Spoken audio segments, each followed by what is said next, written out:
السلام علیکم پیارے اسلامی بھائیوں، آئیے دیکھتے ہیں نماز کی برکت سے درباری کی جان کیسے بچ گئی۔ ایک مرتبہ ایک درباری سے کوئی سخت جرم سرزد ہو گیا۔ اس جرم کی سزا میں بادشاہ نے حکم دیا کہ 24 گھنٹے کے اندر اندر اس کا ملک چھوڑ دے۔ درباری گھر لوٹ آیا اور پریشان ہو کر بیٹھ گیا کہ 24 گھنٹے کے اندر ملک کیسے چھوڑ دوں۔ اس کی ایک لڑکی تھی، وہ بے حد عقل مند تھی۔ کہنے لگی، ابو جان، آپ یوں حیران و پریشان کیوں بیٹھے ہیں؟ آج تک کبھی میں نے آپ کو ایسی حالت میں نہیں دیکھا۔ آخر ماجرا کیا ہے؟ شاید میں آپ کی کچھ مدد کر سکوں۔ اس نے اپنی بیٹی سے کہا، میری لختے جگر، آج تو جی بھر کے میرا دیدار کر لے اور آج جی بھر کر باتیں کر لے، کیونکہ اب میں تجھ سے جدا ہونے والا ہوں۔ آج کے بعد تو میری صورت کو ترسے گی۔ بیٹی تڑپ کر بولی، ابو جان، خاکم بدہم، آپ مجھے کیوں دور کر رہے ہیں اور آپ کیوں ایسی مایوس باتیں کر رہے ہیں؟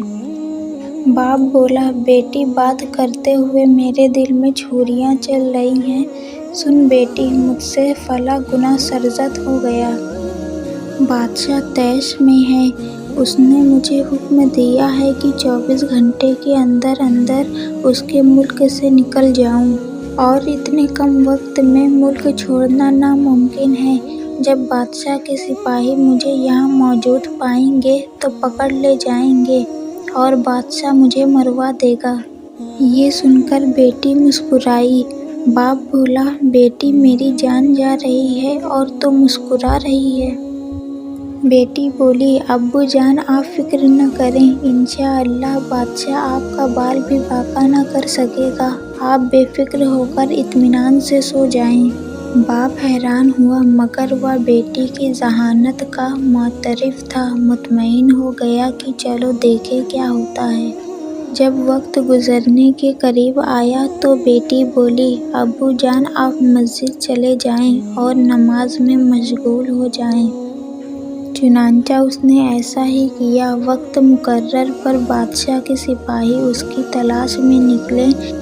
پتہ چلا کہ وہ اپنے گھر کے قریب مسجد میں نماز میں مصروف ہے، اور بادشاہ نے حکم کر دیا تھا کہ اگر وہ سلطنت کے حدود میں مل جائے تو اس کو پکڑ کر قتل کر دیا جائے۔